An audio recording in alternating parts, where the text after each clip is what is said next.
Então, bom dia. Eu estou aqui com o professor Arlindo Nagar e a intenção da gente fazer esse vídeo aqui é para falar um pouquinho a respeito de uma série de vídeos que eu pretendo começar a compartilhar na internet com ensinamentos introdutórios, né, abordando o Vedanta de uma maneira introdutória, passando pelos ensinamentos do Vedanta em vídeos mais curtos e desmistificando muita coisa a respeito do Vedanta.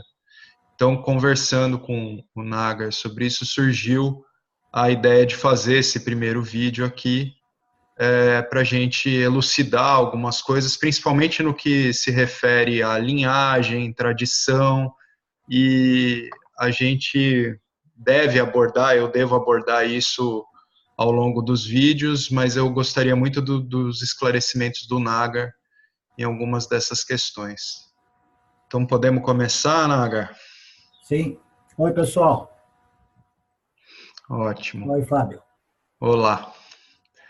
Então, a primeira pergunta que eu queria te fazer é sobre o que é, né, o Vedanta tradicional e se ele pode e de que modo ser ensinado de um modo não tradicional. Sim. Então, Fábio, esse é o... Só um minutinho. Esse é o slogan que nós temos, né, que o James criou, é o trademark, né, a marca do James, e a sua plataforma chamada Shiny World. Sim. Shiny World é uma plataforma de ensinamento, estudo do Vedanta. É uma biblioteca muito vasta, muito completa, né, que foi desenvolvida ao longo desses 45, 50 anos, né, da vida de James em torno ao Vedanta. E é o que ele depois chamou, né, mais adiante, ele chamou de o Vedanta tradicional apresentado de modo não tradicional. Então, o que significa o Vedanta tradicional apresentado de modo não tradicional? Significa que ele é extraído, a essência dos ensinamentos, né? A pureza desses ensinamentos são extraídos do seu contexto cultural e apresentado num outro contexto cultural, sem ter que criar esse contexto cultural védico original no Ocidente para poder para poder expor ou apresentar ou deliver, como se diz deliver, esses ensinamentos. Uhum. Entregar esses ensinamentos, passar esses ensinamentos. Compartilhar, sim. Uhum. Então, no Ocidente, a cultura védica não é uma cultura muito conhecida. Algumas pessoas, né, ao longo dos anos, viajavam para a Índia e traziam com eles, né, aquela coisa gostosa da cultura védica, que começava com um altarzinho em casa, e namaskar, aqui, incenso, e yoga, meditação, e essas coisas, né? Algumas daquelas divindades, né? Indianas, da cultura hinduísta. E um pouco disso foi se espalhando no Ocidente e virou um pouco de moda e tinha um certo apelo, uma certa atração, e tem uma certa atração, né? Então, toda essa cultura védica, essa cultura hinduísta, né, que é a base, né, é a fundação, o Vedanta, corresponde ao final dos Vedas, ele existe dentro do contexto dos Vedas. Então, esse ambiente, esse meio ambiente, né, ele é parte da cultura hinduísta, da cultura védica. Uhum. Agora, se você quiser passar adiante, né, compartilhar, expor esses ensinamentos, e se você depender de recriar esse ambiente, que absolutamente não é indispensável, é absolutamente dispensável, entendeu? Você precisaria de criar ashrams no Ocidente e as pessoas teriam que vir aprender sânscrito, aprender um pouco da cultura védica, todas aquelas divindades, e os pujas, o significado, a simbologia por trás de todos aqueles rituais.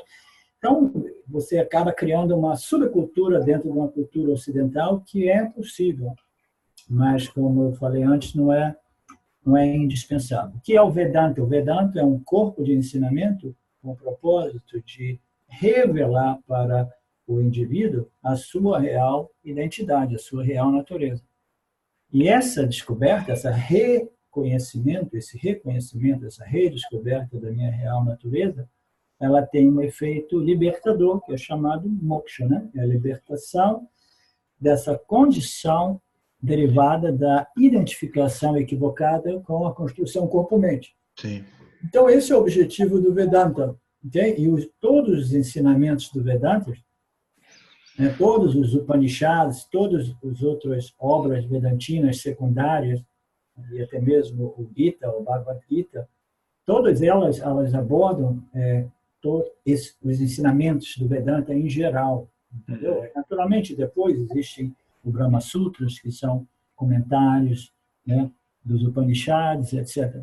Mas, fundamentalmente, aquelas 5, 10 Upanishads, ou aqueles 5, 10 livros escritos por Shankaracharya, são mais do que suficientes para expor o corpo do Vedanta em sua integridade, em sua pureza, em sua essência, entendeu?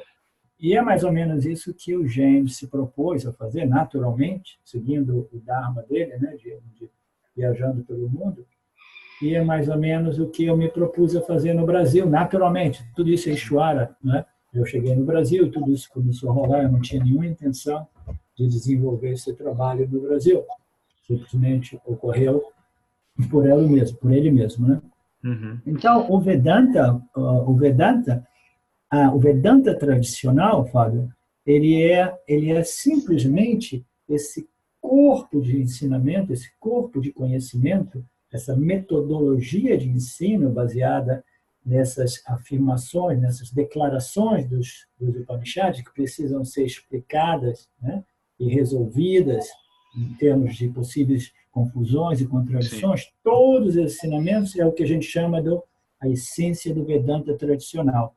Sim. E o Vedanta tradicional ele pode ser apresentado e exposto em qualquer língua, em qualquer parte do mundo, em qualquer ângulo, né, da Índia ou de outros continentes, né, das Américas, da Europa. Então, o Vedanta, na sua essência, pode ser levado da qualquer parte, do mesmo modo que a gente pode extrair uma pedra preciosa, né, de um anel de ouro, a gente extrai ele e coloca num outro ornamento, sem que aquela pedra preciosa seja danificada ou comprometida. Sim, entendeu? Sim. Então, essa é a essência do Vedanta. Essa é a Vedanta tradicional, que é diferente da cultura védica, da cultura hinduísta. Sim. Hinduísta ou hindu? Hindu. A cultura hindu, na qual essas escrituras elas surgiram, né? Que hinduísta seria mais referente à religião, né? Hindu. Ótimo, Naga, porque essa analogia do anel, né? O anel ele seria como esse contexto tradicional, cultural, e a joia, que é o que a gente realmente quer contemplar, ele é um conhecimento universal, né? Que a princípio pode ser adequadamente compreendido por todo ser humano em algum momento da trajetória dele. Então, como você falou, esse conhecimento ele pode ser colocado por todo mundo, né? A gente, no nosso grupo, a gente saúda algumas referências, por exemplo, o canto invocacional, a linhagem, a gente usa de termos em sânscrito para elucidar melhor alguns aspectos dos ensinamentos, mas eu vejo que o Vedanta geralmente é apresentado sempre vestido desse contexto tradicional todo, que nem todo mundo se identifica, né? Sim. Então, acho que nesse sentido o nosso grupo cumpre um papel excelente, assim. Sim. Essa é uma das dificuldades, Fábio, de a gente apresentar o Vedanta no Ocidente, também é essa, entendeu? É porque dentro da sua cultura original, né, do hinduísmo, né, ele ali quase todo mundo, né, pelo menos naquelas partes da Índia que são mais espirituais e menos materialistas, as pessoas compreendem o que é Ishvara, elas sabem, elas têm um relacionamento com o Lord, entendeu? É. E como nós do Vedanta Brasil já compreendemos, o Karma Yoga, que é a compreensão desse relacionamento entre o Jiva e Ishvara, e o seu meio ambiente, e um certo modo de se comportar, e uma certa atitude por trás dos nossos pensamentos e ações, dos nossos comportamentos. Então, esse é uma ciência, o Karma Yoga, é uma ciência mais importante e fundamental no processo de refinamento, ou preparação, ou purificação da mente. Sim. Porque uma das dificuldades é que o Jnana Yoga do Vedanta foi apresentado no Ocidente, mas fora, né, desassociado do Karma Yoga. Então, no Ocidente, as pessoas elas não têm muito esse relacionamento com Ishvara, Deus, como o Criador e o sustentador e aquele que apresenta, né, os nossos destinos, os nossos parabada karmas, etc. Então, essa ideia de Deus e Ishvara é uma coisa que todo mundo já jogou fora, né, nas culturas ocidentais materialistas, há muito tempo atrás. Então, o aspecto filosófico do Vedanta, ele atrai mais, entendeu? Então, apareceram todas essas pessoas no Ocidente com uma forma de Jnana Yoga que era priva da sua outra metade, entendeu? A outra metade é o Karma Yoga, que é uma atitude religiosa e espiritual que propicia a preparação mental necessária para compreender o Jnana Yoga. Sim. E como a gente sabe, uma moeda de uma face não existe. E Karma Yoga e Jnana Yoga são tal qual uma moeda e suas duas faces. Então, uma das dificuldades, né, que eu tenho experimentado também é de como apresentar Ishvara no Ocidente, sabendo da importância que é, né, esse aspecto, essa atitude devocional, de gratidão, de amor, de reconhecimento, de contribuição, e etc., entendeu? De devoção. Sim. Então, esse espírito do Karma Yoga é importante e, ao mesmo tempo, a gente não tem o respaldo de todas aquelas entidades védicas, hinduístas, entendeu? Então, a gente fica mais ou menos como a gente vai pintar esse Ishvara, entendeu? Como é que a gente vai desenhar Ishvara? Qual o símbolo que a gente vai desenhar para esse Saguna Ishvara, o Ishvara colorido pelas três energias, três qualidades? Então, essa é a única dificuldade, porque se eu apresento o Ganesh, ninguém tem um relacionamento com o Ganesh. Se eu apresento Krishna, me lembro do Hare Krishna, aqueles caras que batiam na minha porta quando eu era jovem, entendeu? Você fala de Vishnu ou Shiva, as pessoas é o Shiva. Quem é o Shiva? O Deus da morte? Sim. Entendeu? Então, é um pouco mais difícil apresentar o Karma Yoga, mas não é impossível, porque a lógica por trás do Karma Yoga vai permitindo ao Karma Yoga desenvolver essa visão, né, essa visão intelectual de Ishvara como aquilo que existe, né, por trás de todo o manifesto. Né? Ishvara nada mais é do que o milagre da vida,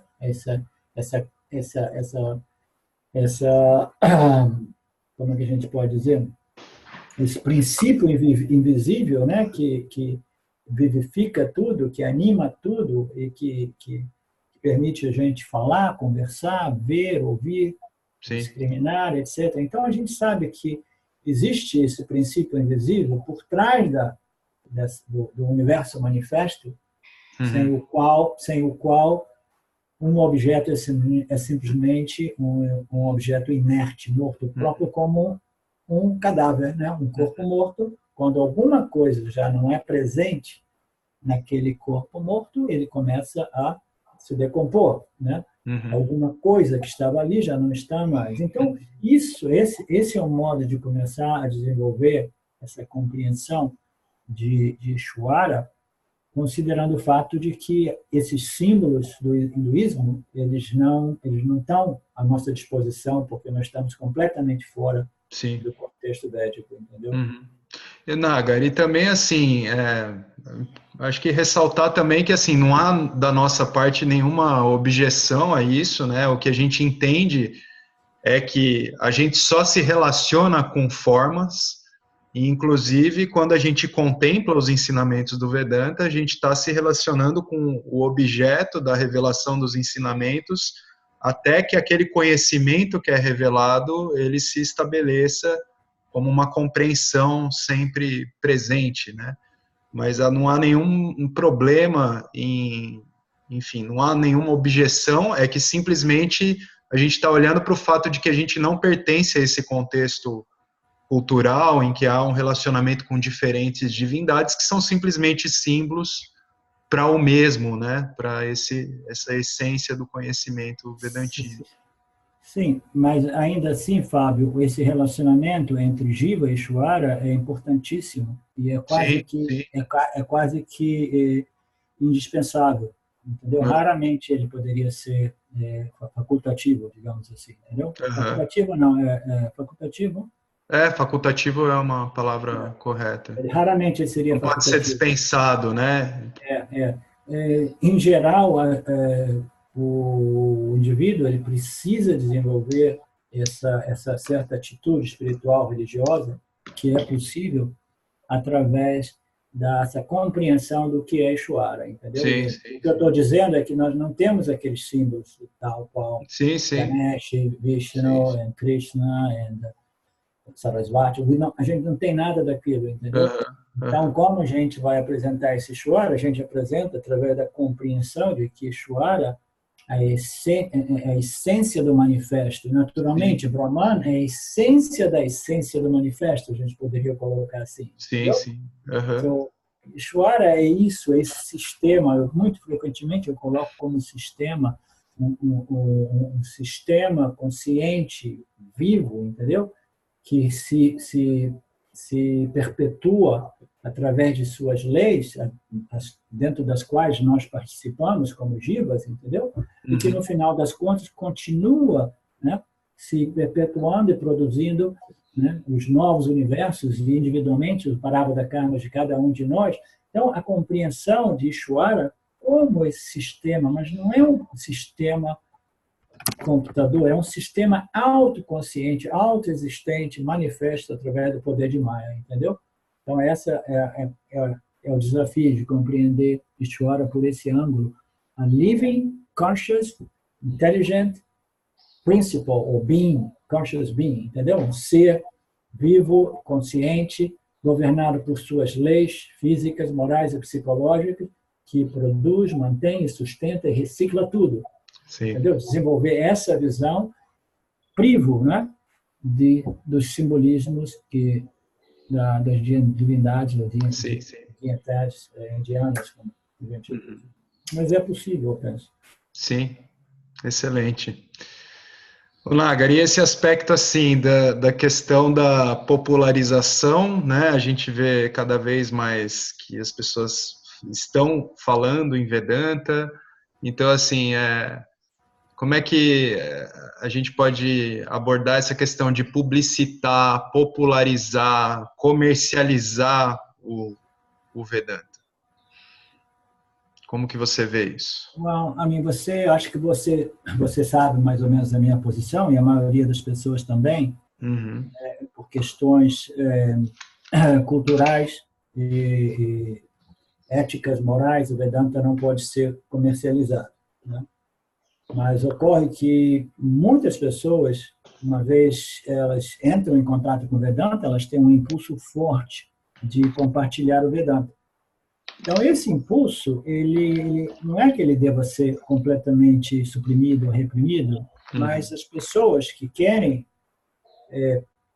expor ou propagar ou compartilhar aquilo que elas compreenderam do Vedanta, eles precisam compreender que Vedanta é uma tradição milenar e cujo nome, cuja tradição precisa ser respeitada.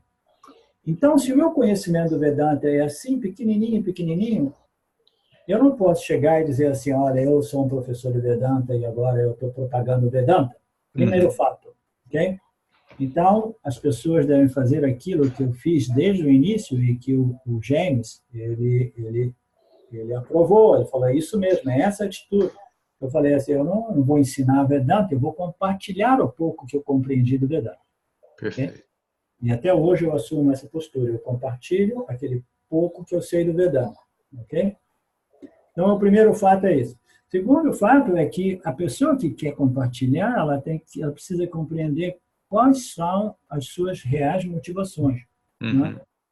Porque muitas pessoas nos dias de hoje, elas viram que o Vedanta virou moda da quando o James escreveu todos esses livros dele, e esses livros estão sendo traduzidos, né, e estão se espalhando, né, no Ocidente, em toda parte. Então, as pessoas, quando elas começam a querer dizer, eu também tenho Vedanta, elas estão tentando se apropriar, né, desses ensinamentos como um modo de se autopromover.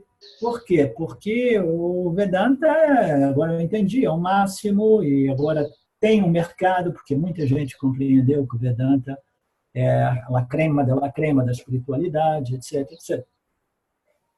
Mas o que ocorre, Fábio, é que as pessoas, elas têm essa motivação de compartilhar, né? O número um, elas não dizem que elas sabem só um pouquinho, elas não dizem que, não, eu não fui ensinado ainda, mas eu quero ensinar sem ser ensinado, entendeu? Elas não investigam as reais motivações por trás, né, do querer compartilhar o Vedanta, mas o que ocorre é que quase que invariavelmente elas querem compartilhar o Vedanta porque elas acham que esse Vedanta vai dar algo a mais àquilo que elas já apresentam, seja através do seu estúdio, estúdio de yoga, o seu estúdio de centro de meditação, eu coloco alguma coisa a mais, ou simplesmente satsang, entendeu?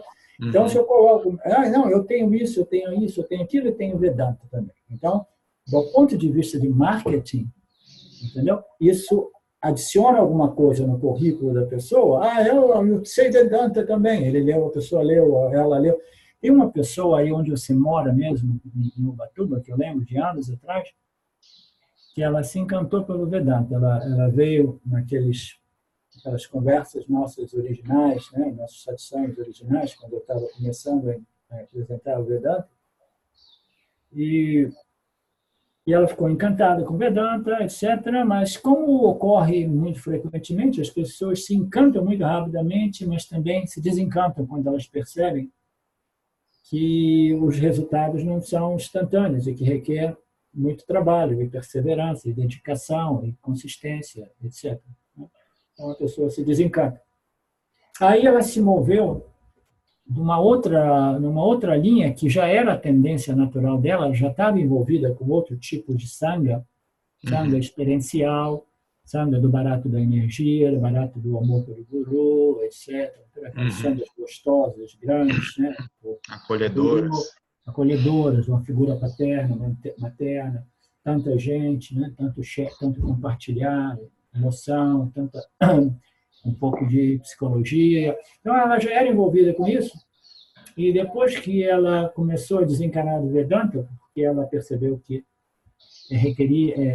requer um certo trabalho, não é simplesmente compreender superficialmente alguns dos conceitos mais básicos do Vedanta, e dizer, agora eu saquei, lógica pura, compreendi, faz sentido, e sou livre, né?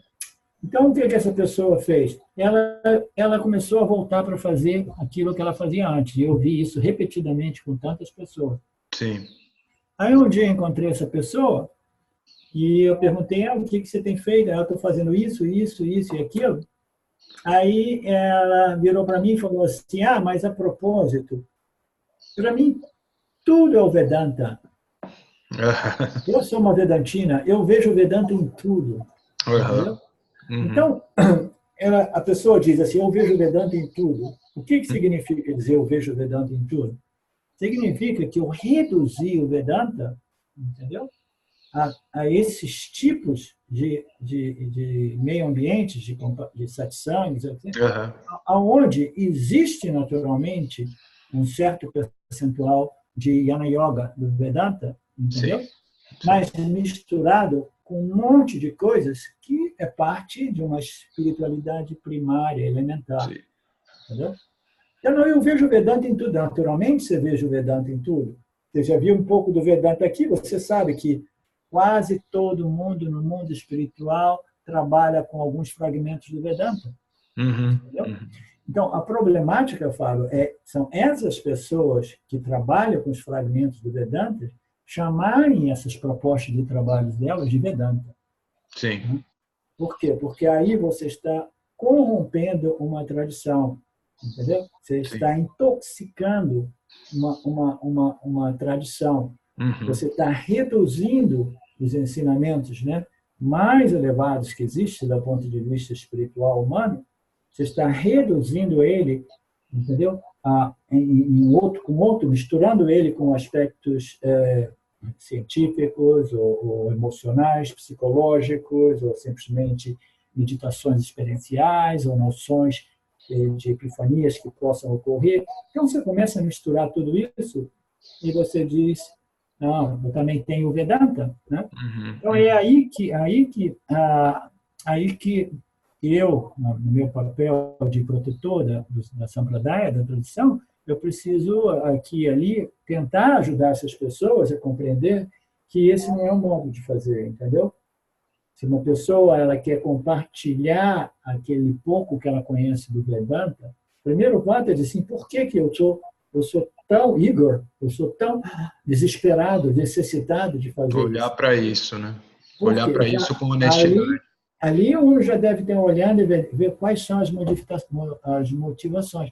Às vezes não é nem o dinheiro, ok? Uhum. Às vezes é uma autovalidação, uma autoimportância, ou agora as pessoas vão me ver como realmente um sábio, como um iluminado, etc, etc. Uhum. Então, essas pessoas que continuam querendo reduzir o Vedanta, entendeu? De modo que ele seja popularizado, entendeu? Estão fazendo um mal, estão simplesmente criando uma reputação negativa ao Vedanta, porque o Vedanta ele jamais será popularizado. O Uhum. Vedanta é somente para aqueles raros indivíduos, né, que chegaram ao nível de busca pela libertação. É a última busca humana, né? A gente tem a busca pela segurança, os prazeres e Dharma, o melhoramento pessoal psicológico. Né?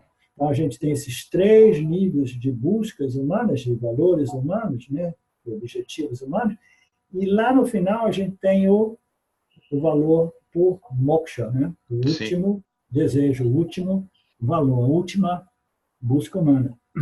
Então, as pessoas que são interessadas em moksha, as pessoas que estão interessadas em compreender o que significa dizer que a natureza da realidade é a não dualidade, Uhum. entendeu? São raríssimas, raríssimas. E o único modo de popularizar o Vedanta é corrompendo. Entendeu? Você tem que misturar ele com muitas coisas que não são Vedanta Uhum. e apresentá-lo de modo que ele possa ter um apelo comercial, um apelo popular, possa atrair as pessoas. E as pessoas que estão querendo tão desesperadamente apresentar o Vedanta, elas não se conformam com um grupo de 4 ou 5 pessoas. Uhum. Elas querem as massas, entendeu? Uhum. Sim, Porque sim. elas querem se auto-realizarem, elas querem se auto-validarem, elas querem a apreciação, entendeu? A devoção dessas pessoas. Então, o único modo de popularizar é continuar jogando água no feijão. Não tem aquela canção que dizia, bota água no feijão, porque chegou mais um, né? Você vai diluindo a sopa e chamando ela de sopa de ervilha, por exemplo. Ervilha com bacon. No final é tudo água e tem 2, 3 carocinhos de ervilha, entendeu? São fragmentos de conhecimento do Vedanta diluídos com uma série de noções experienciais, né, vivências associadas com o Vedanta, crenças, enfim, ideias vagas às vezes, né? Ideias confusas, ideias conflitantes, ideias pessoais, experiências pessoais da pessoa, ideias que a gente recebe, a gente pega de todos os livros que a gente lê por aí, entendeu? A mim, quando eu falo de Vedanta para as pessoas, em geral, as pessoas dizem, através da nossa página, assim, você já conhece o Vedanta? Ah, sim, eu conheço o Vedanta, porque eu estudei com o Nisargadatta Maharaj. As pessoas que pensam que Nisargadatta Maharaj era professor de Sim. Vedanta, entendeu? E assim, tantos outros no mundo espiritual moderno, entendeu? As pessoas pensam que aquilo é Vedanta, isso é Vedanta. As pessoas não sabem o que é o Vedanta, né? E elas não sabem porque existem todas essas pessoas, entendeu? Que propõem, né? Sugerem que o Vedanta seja isso, o Vedanta seja aquilo. Entendeu? O Vedanta não é todo aquele aspecto védico ou folclore daquele meio ambiente, né? O incenso, com as cores brancas, as cores laranja, Laranjas. entendeu? Quando eu fiz um seminário, o meu primeiro seminário na Índia, uma pessoa ficou tão agradecida, etc., mas ela é uma tradicionalista. Ela virou para mim e falou assim, mas, por favor, ano que vem, venha de laranja, venha com o Swami. Eu brincando com ela, falei assim, sim, ano que vem eu prometo, eu venho de laranja. Eu vim com a minha bermuda de jeans toda rasgada. Deixa o laranja para os nossos amados swamis, né, que de maneira tão brilhante compartilham o Vedanta, né, como o Swami Paramahansa, que a gente se inspira tanto com os ensinamentos como ele compartilha, Swami Dayananda. E então, Naga, como você estava falando, a gente nota claramente que tem no Vedanta uma distinção entre conhecimento e experiência, e aí a gente vê nas classes, por exemplo, nossas, né, quando a gente tem as aulas com você, ou seminários presenciais, ou mesmo do James, né, a gente tem aquela turma ali que fica entre 20, 30, 40 pessoas, e a gente vê por aí o que eu até brinquei com você outro dia, que parece um tipo de espiritualidade preguiçosa, isso que é chamado até de movimento neo-advaita, né, que arrebata multidões, porque fica só ali atrelado à parte do Jnana Yoga, do Vedanta, e desconsidera toda a questão de conhecimento do Karma Yoga, de Dharma, né, que é fundamental a uma compreensão completa do Vedanta, né? Então, acho que isso seria a razão pela qual o Vedanta não é popular, a gente poderia dizer isso? O Vedanta ele não é popular na medida que o Vedanta é apresentado em sua integridade de modo contínuo, consistente e sistemático, entendeu? Se você apresenta aquelas frações, aqueles fragmentos, aquelas declarações aqui e ali, entendeu? Com um contexto um pouco mais experiential, as pessoas elas recebem o impacto daquelas declarações e as declarações elas muito frequentemente dizem, olha, você já é o ser, você pode ficar tranquilo, etc, etc, etc. Não tem nada que você precisa de fazer. Né? Então, isso não é Vedanta. São fragmentos do Vedanta que eles têm um apelo porque as pessoas elas acreditam que seja como café instantâneo, entendeu? Seja como uma solução instantânea do meu problema. As pessoas, muito facilmente, elas se auto-enganam. Elas falam, ok, agora eu reconheci, agora eu entendi, agora eu sou livre, agora eu sou o ser, etc, etc. Mas o Vedanta, quando ele é apresentado, né, ele é apresentado como um corpo de conhecimento que deve ser estudado, deve ser contemplado continuadamente, consistentemente, sistematicamente, com a ajuda de um professor, e não somente isso, requer certas qualificações mentais. Né? Então, quando você diz a verdade para as pessoas, aí é que o seu grupo permanece pequeno, entendeu? Mas você é honesto. Você diz, isso não foi eu que disse, isso é um dado de fato, não é arbitrário, observaram, né, os rishis, aqueles, né, todos esses mahatmas, esses 6 da nossa tradição, observaram por que algumas pessoas elas realizam ser, né, não somente mentalmente, intelectualmente, mas realizam realmente, diretamente, e outras não, né? Então, através dessa observação e contemplação, eles começaram a encontrar esses fatores comuns às pessoas, aquelas poucas pessoas que realmente realizam, né, o fato de que eu sou o ser, eu sou livre, né? Então, Perfeito. tem essas qualificações, tem o fato de que requer muito trabalho, muita dedicação, né? E pouquíssimas pessoas estão dispostas a fazer esse trabalho. Aí tem um cara ali do lado que diz assim, não, não, aqui a coisa é muito simples. Eu vou dizer a verdade para você, você tem que simplesmente ouvir, aceitar, e você pode ir para casa.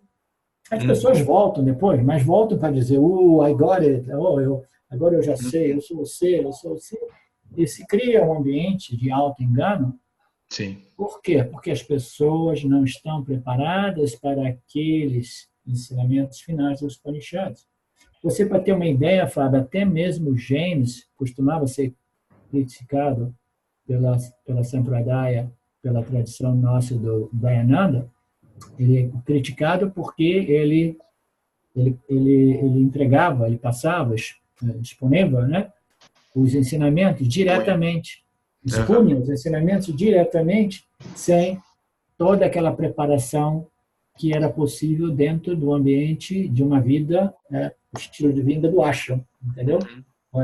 Onde as pessoas ficam no ashram anos e anos e anos, fazendo todas as pujas, etc., etc., estudando o A, depois B, diversos anos no B, entendeu? Então, esse aspecto, essa graduação, né, de modo que a pessoa vai desenvolvendo algumas dessas qualificações. O James já era criticado por fazer assim. Mas o James, ele apresenta, né, uma síntese do Vedanta, dizendo, qualificações são necessárias, esse aqui é o ABC, esse é o CDEF, esse é o GE, é uma Z. Entendeu? Aqui está o programa completo, entendeu? Esteja à vontade, peça ajuda aos professores nossos, e leia os livros que você quiser, continue, né, resolvendo suas perguntas, faça o trabalho, porque somente você vai remover a sua ignorância, entendeu? Mas simplesmente chegar lá e dizer, tudo que existe é a consciência é livre, e você é aquilo, e repetir isso de novo, e de novo, e de novo, e de novo, ou desenvolver algumas ferramentas altamente, né, filosóficas, né, um aspecto mais filosófico do Vedanta, né, simplesmente para tentar provar, né, aquela discriminação. As pessoas usam quase sempre o aspecto discriminação do Vedanta, né, para separar, não, você vê, tem aquilo que é por trás da mente, isso e aquilo, desenvolve alguns conceitos, assim, tentando, né, ver, olha para trás, vê, tem aquilo. Mas isso não é o corpo completo de ensinamentos chamado Vedanta, que precisa ser, né, apresentado e aplicado com muita dedicação, com muita consistência, persistência e sem nenhuma pressa, e que requer um desenvolvimento de certas qualificações. Por isso que alguns professores do Caminho Direto são mais populares, entendeu? Mas aqueles que são mais populares, por isso que sempre eu tive essa preocupação com a sua barba, aqueles que são mais populares são aqueles que fazem... Ela está mais curta agora, não está mais de guru. Faz crescer a barba, e depois eles olham de um certo modo, fecha o olho, abre o olho, fecha o olho, abre o olho. Entendeu? Verdade. Fala duas coisinhas aqui, duas coisinhas, e rola uma energia, fica todo mundo lá curtindo o barato da energia. Curtindo aquela energia satívica. Nagar, eu acho que você já fez bastante essa distinção, né, desses apontamentos que geram muita confusão, as pessoas se apropriam, mas fala um pouquinho mais para a gente do que é a doença da iluminação, né, que o James costuma falar bastante, o Enlightenment Sickness. Então, algumas pessoas no nosso grupo tiraram lá, eles enterraram algumas dessas postagens velhas sobre a doença da iluminação. Eu vi esses dias, umas duas daquelas postagens foram elas foram trazidas, né? Trazidas de novo à luz do dia. Né? Então, a doença da eliminação é um fenômeno muito comum, é como um vírus, né? Uma gripe, que a pessoa, o jiva, quando ele reconhece que ele, na verdade, é a luz da consciência, esse reconhecimento não necessariamente resolve esse fenômeno chamado Jivatma, e esse sentido de existência independente, entendeu? E esse Jiva, esse ego, né? Esse Ahamkara, esse ego, esse eu, ego, ele começa a pensar que a iluminação era alguma coisa para mim e que agora me deu um status mais elevado e agora eu preciso de ser respeitado, eu preciso de ser validado, eu preciso ser amado, isso e aquilo, porque agora eu reconheci que eu sou a consciência. Então, o ego do indivíduo, do jiva, porque fundamentalmente a iluminação, o autoconhecimento, ele beneficia o jiva, né? É o jiva que ele é o beneficiado. Mas no primeiro momento, esse reconhecimento ele não resolve a problemática do ego e seu sentido de ser uma entidade separada e agora com um status mais elevado, o status do iluminado, entendeu? Sim, sim. Isso leva tempo para isso se resolver, tá? Então, na linguagem inglesa do James, o autoconhecimento ele só vai imunizar o indivíduo dessa doença da iluminação na medida que ele neutraliza ou cancela o senso de doership do indivíduo. Então, na medida que esse reconhecimento eu sou Brahman, na medida que ele vai neutralizando e cancelando esse sentido, né, egóico de que eu sou o fazedor, eu me iluminei, eu sou o cara e agora eu preciso um status mais elevado. Eu sei, os outros não. Eu sou sábio, etc, etc. Então, o ego, ele não é resolvido instantaneamente, entendeu? Ele leva um pouco de tempo. Por isso que nós colocamos muito frequentemente que o autoconhecimento é o início desse processo espiritual. Você se reconheceu, tudo bem, agora você tem que lidar com esse arrancar, esse jiva, esse ego, e vamos ver o que ele vai fazer desse conhecimento agora, entendeu?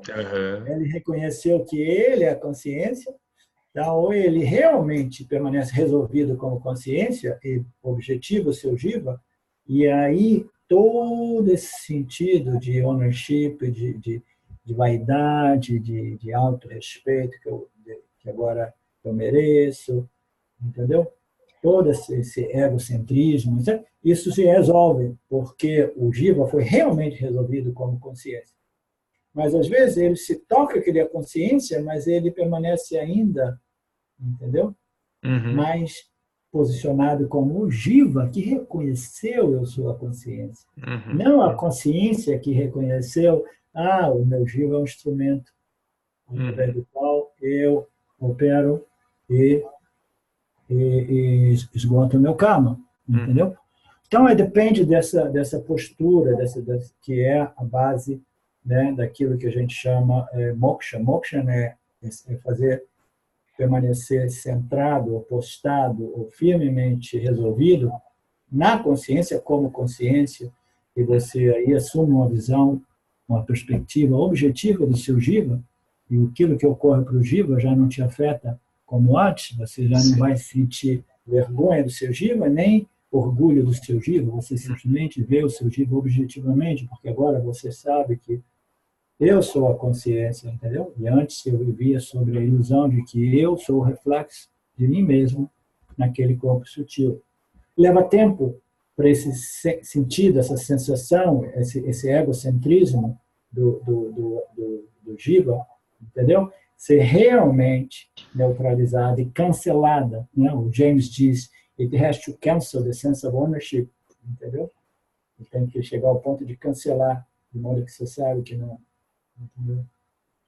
Então essa é aquilo que a gente chama de doença da iluminação. A pessoa, ela se toca, ela reconhece, mas aí ela se permanece ainda identificada como o jiva ego, né, o ahankara, e o eu ego, e aí ela pode se perder, muito facilmente ela pode se perder. O James Schwartz ele nunca fez um elogio de mim, Fábio. Você sabe que ele Sim. nunca fez um elogio, ele sempre evitou. E eu ouvia dizer os elogios que ele fazia para mim através de uma ou duas pessoas, outras, que me diziam, entendeu? E cuidadosamente também. O, o Tapovan, o guru do Shimayananda, Aham. igualmente, nunca tinha feito um elogio, entendeu? Aham. O guru do James, o Shimaya, não Também. somente não fazia elogio, mas é, atacava o ego dele na frente de todo mundo. Ele era forte em fazer isso. Ele fazia isso. Expuneva, Expunha, expunha. ele expunha às vezes, né, o aspecto egóico do James na frente de todos, etc., naqueles tempos, naqueles dias, entendeu? Durante os 2 anos do James no Ashram. Aham. Então, o ego, a gente precisa ficar muita atenção no ego do indivíduo após esse reconhecimento. Agora, quando eu escrevi um satsang sobre a doença da iluminação, eu coloquei 4 níveis. Ela aparece na nossa página nos dias de hoje. Eu acho que ela está na lista dos nossos files. É um Eu lembro satsang dessa muito publicação, legal. é ótimo. Porque o estágio número 1 da iluminação é quando o cara ele sofre da doença da iluminação antes de se iluminar. Ele sofre antes do reconhecimento, Aham, do aham. auto-reconhecimento, entendeu? E por quê? Esse movimento, esse primeiro estágio da doença de iluminação é devido ao fato de que o ego do jiva ele se sente tão pequeno, tão insuficiente, tão inadequado, tão incompleto, etc., etc., que ele não vê a hora. Ele ouviu algumas afirmações, algumas declarações, ele se identificou, ele sentiu o impacto daquelas Sim. declarações do Upanishad, e imediatamente ele não vê a hora de se declarar iluminado e declarar para o mundo que ele é iluminado. E venham todos, que agora eu vou iluminar vocês também. Entendeu? Então, esse é o primeiro estágio da doença da iluminação, e eu não vou me estender muito nisso, mas existe o nível 2, o nível 3 e o nível 4, e esse satsang se encontra na nossa página. Esses dias apareceu de novo algumas pessoas lendo e comentando, Sim, sim. etc. Ótimo. Eventualmente a gente pode abordar ele em um desses próximos vídeos, esses níveis, falar sobre isso, enfim. Vamos vendo como é que isso vai, esse projeto novo vai Mas se é importante manifestar. compreender que a doença da iluminação é comum, é natural, ela ocorre, e é como ela se torna uma gripe quando o jiva, o indivíduo, entendeu? O estudante, o discípulo, ele permanece associado às escrituras e ao seu professor. Uhum. Agora, quando ele se desassocia do professor, ou pior ainda, quando ele nunca quis uma aproximação com o professor, Uhum.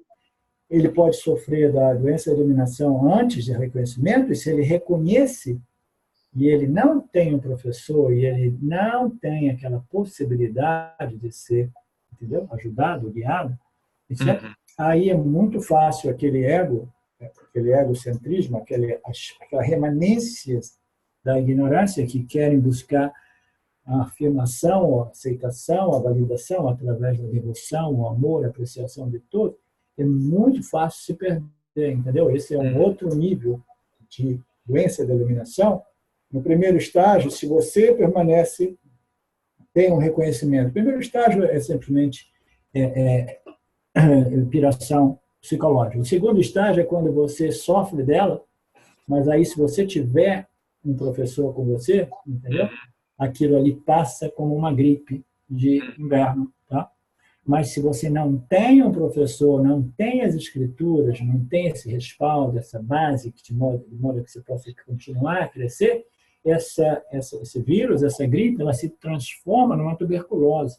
entendeu? Aí essa tuberculose, às vezes, ela se torna incurável e o indivíduo comete aquilo que a gente chama de suicídio espiritual. Tá? Ele Sim. completamente se perde, entendeu? Há uma estagnação e às vezes até uma regressão em termos de Uma evolução do estagnação, autoconhecimento. exatamente. Né, evolução, só deixando claro, né, autoconhecimento é sempre presente, o nosso trabalho é remover a ignorância. O indivíduo agindo dessa forma, ele parece que se abraça em tanta ignorância, né, se autoafirmando de uma maneira egóica, como você estava expondo. E a gente Sim, vê, o Naga, autoconhecimento, isso. não, eu ia dizer que dentro dessas noções de espiritualidade aí mais preguiçosa, como a gente estava falando, parece que tem muito dessa ideia de não haver a necessidade de um professor. Um professor é algo dispensável, aquela história de você, o seu próprio mestre, né? Você não precisa de um guru. Então, é uma ideia também que, pelas razões que você expôs, não se sustenta, né? Sim. É por isso que eu sempre coloco as pré-qualificações, que é a humildade, né? Que é aquela capacidade de ver, de compreender que, não, eu deixado sozinho, eu vou ficar viajando com o meu ego, eu preciso de um ensinamento e de um professor. Então, isso requer uma maturidade que se apresenta, né? Que se desenvolve, que se traduz como humildade, entendeu? Humildade, confiança, fé nas escrituras e paciência são as pré-qualificações, entendeu? Maravilhoso. Muito obrigado, Naga. Eu acho que a gente esclareceu muita coisa aqui nessa conversa. Aquilo que eu mais queria que você deixasse claro, acho que tudo foi abordado. Agradeço muito aí pela sua sempre atenção disponível. Sim, super. Eu queria só dizer uma coisa, eu estava te cortando um pouco antes, é que o autorreconhecimento é o início realmente do desenvolvimento, de um certo modo, é o início da nossa espiritualidade. Uhum. E mesmo que a pessoa seja autorreconhecida, as possibilidades de um declínio, de uma queda, entendeu? Existem em todos esses níveis, após o reconhecimento, entendeu? Você reconheceu, e aí você desenvolve uma mente mais satívica, e aí você utiliza essa mente satívica, que é mais sábia, entendeu? Para o seu benefício próprio, e você começa a desenvolver esse tipo de atividades, comportamentos abusivos, manipulativos, etc. Você pode ser uma pessoa adorada por milhares de pessoas, mas você não passou por aquele processo de refinamento ou de purificação da mente de tal modo que você possa um dia desfrutar daquilo que a gente chama de moksha, realmente moksha. Uma coisa é o auto-reconhecimento, outra coisa é moksha. Sim. Entendeu? Entre o auto-reconhecimento e moksha existe tanto espaço para uma queda e uma queda quase que fatal, às vezes, como você disse, entendeu? Maravilhoso. Okay? Obrigado pelos esclarecimentos. Ótimo. Então, tá. Quantos minutos a gente acabou falando? A ideia era ser um vídeo curto, eu acho que a gente não cumpriu esse propósito, mas isso é bom também, porque ficou muito claro, né, esses aspectos que a gente queria elucidar. A gente não falou muito sobre Sampradaya, linhagem, mas eu acho que a gente pode abordar num próximo.